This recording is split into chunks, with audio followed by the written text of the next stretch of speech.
Vale, listo, muchachos. Entonces vamos a resolver el problema de los iones. En este problema de los iones, lo que yo tengo es un ion de uranio 238 con una carga E, que inicialmente lo acelero con un voltaje de aceleración, ¿sí?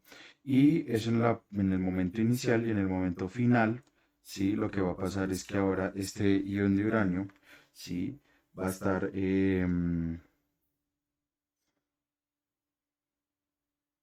va a estar, este ion de uranio va a estar ahora con, permítanme, ¿sí? Entonces yo tendré por acá, ¿sí? Tendré esta situación por acá, ¿sí? Y por acá, ¿sí? En el instante final, ¿sí? Tendré que no hay voltaje de aceleración, ¿sí? No hay voltaje de aceleración, no hay voltaje de aceleración,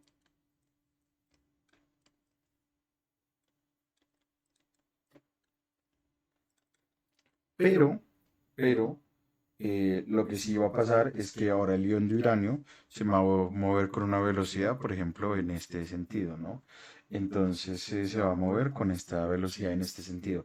Entonces, en el instante inicial, ¿sí? De tiempo, la energía cinética inicial pues va a ser cero, ¿sí? Porque él no se está moviendo, pero la energía potencial inicial pues va a ser la carga de esa partícula por el potencial eléctrico al que se ve sometido esa partícula, es decir, el voltaje de aceleración V, ¿no?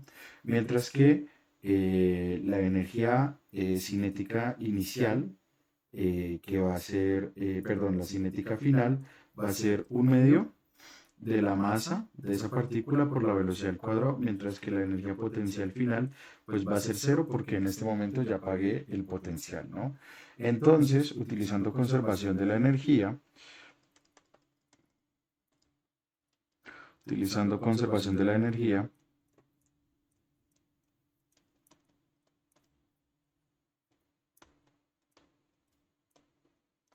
utilizando conservación de la energía que voy a tener yo, voy a tener que K inicial más energía cinética inicial más energía potencial inicial tiene que ser igual a energía inicial, cinética final más energía potencial final. ¿Sí? Recordemos que la potencial final es cero, la cinética inicial es cero, ¿sí? Y entonces al final a lo que yo llego es como una relación del estilo E por el potencial de aceleración o el voltaje de aceleración igual a un medio de la masa por la velocidad que alcanza la partícula.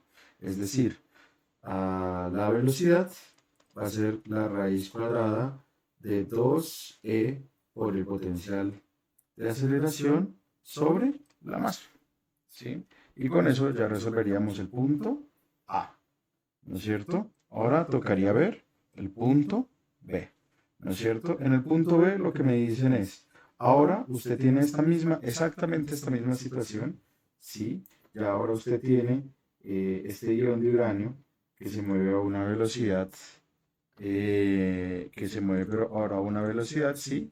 Y ahora usted le mete acá un campo magnético, ¿no? Entonces, por ejemplo, yo le meto acá un campo magnético que está entrando, ¿no? De tal forma que si yo acá pinto mi eje, mi sistema coordenado así, X, Y, ¿no es cierto? Y tengo, por ejemplo, el eje Z saliendo, entonces lo que yo voy a tener es que, ¿qué?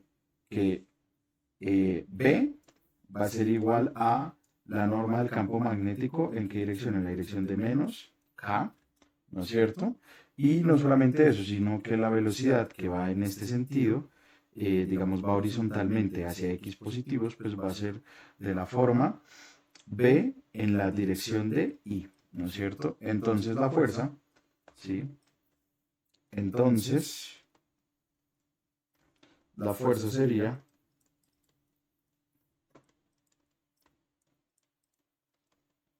¿sí? Entonces la fuerza sería F igual a la carga de la partícula, es decir, E por la velocidad cruz el campo magnético, es decir, E por B cruz V. Bueno, esto ya lo tenía, ¿no? Es decir, E por B en I cruz B en menos K. Es decir, E por B por el campo magnético por I cruz menos K, ¿no? Y para resolver esto yo puedo hacer un circulito donde yo tenga I, J, K, ¿no es cierto? Y yo, por ejemplo, puedo definir aquí como una permutación cíclica, entonces tendré unas flechitas así. Y entonces si yo quiero, por ejemplo, calcular en este caso I cruz K, ¿sí? Entonces I cruz K, vean que I cruz K es el otro, es decir, J, pero como fui en el sentido contrario a las manecillas del reloj, menos J. Pero note que acá no tengo I cruz K, sino I cruz menos K. Entonces esto va a ser E por B por B por I cruz menos K, que será J, ¿no? Y esta sería la fuerza, es decir, en qué sentido sentirá la fuerza. La fuerza, él sentirá la fuerza en este sentido, ¿sí? Esa sería la fuerza, ¿no? Ahora encuentro el valor del radio de la trayectoria circular y la frecuencia del ciclotrón. Es importante recordar, sí, que como esto es una partícula moviéndose a velocidad constante, que le aplica un campo magnético perpendicular a su velocidad, el movimiento que describe esta partícula es un movimiento circular, también conocido como ciclotrón, ¿no, muchachos? Entonces, cuando yo quiera hacer, por ejemplo, el punto C, ¿sí? Perdón, estoy utilizando otra notación. Es decir, cuando yo quiero utilizar el punto C, ¿sí? Yo que me puedo dar cuenta, yo lo que me puedo dar cuenta es que entonces, si esto es un movimiento circular,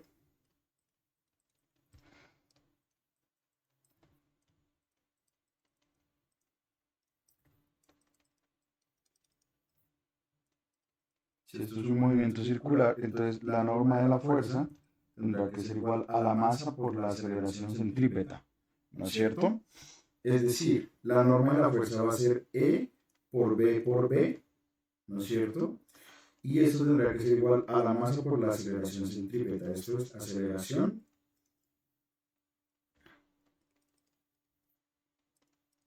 centrípeta, ¿sí? Y entonces esto simplemente va a ser la velocidad tangencial al cuadrado sobre el radio, ¿sí? Es decir, el radio de la trayectoria va a ser igual a la masa por la velocidad sobre la carga por el campo magnético. ¿Listo? Eso sería referente al C. Ahora referente al D. ¿No? Bueno, en mentiras. Me hace falta. Ahora calculamos la frecuencia. ¿Sí? Calculamos.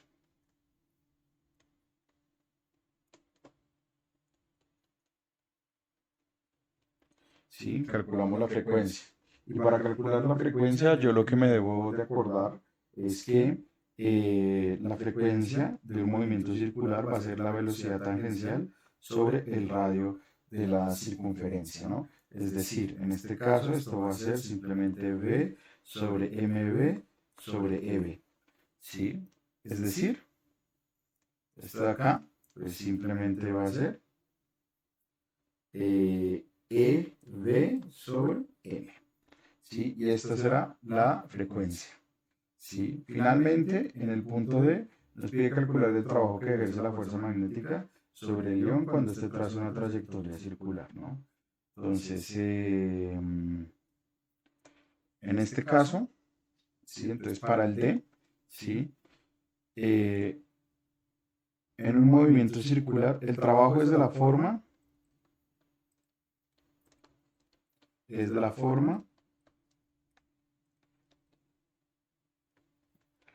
trabajo igual a la integral de la fuerza proyectada a lo largo del diferencial de la trayectoria, ¿no? Pero esto pues, no será otra cosa que la integral de la norma de la fuerza por el diferencial de trayectoria por el seno del ángulo, perdónenme, por el coseno del ángulo que forman estos dos vectores, es decir, por el coseno de teta, ¿sí? Esto será el ángulo entre F y DR, ¿sí? En un movimiento circular, en un movimiento circular, en un movimiento circular, por ejemplo, donde yo tenga, yo qué sé, voy a dibujar un movimiento circular, ¿no? Entonces, en un movimiento circular, donde yo tenga algo, por ejemplo, así, pues lo que yo me puedo dar cuenta, ¿sí? Es que en este caso, por ejemplo, sobre este punto de acá, más bien sobre este punto de acá, ¿sí? Este de acá, vamos a quitar un momento la herramienta, vamos a quitar que hagan snap, ¿sí? Entonces, este será DR, ¿sí? Este será DR, mientras la fuerza irá así, así. Es difícil, muchachos, así, ¿no? Entonces, mientras que este de acá, mientras que ese de ahí será el DR, la fuerza será esta, ¿no? Y entonces note que este de acá será teta. Y este teta pues simplemente será pi medios. Por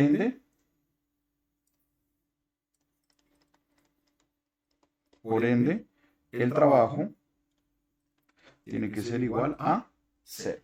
¿Sí? En general, muchachos, la fuerza magnética, el campo magnético, no ejerce trabajo.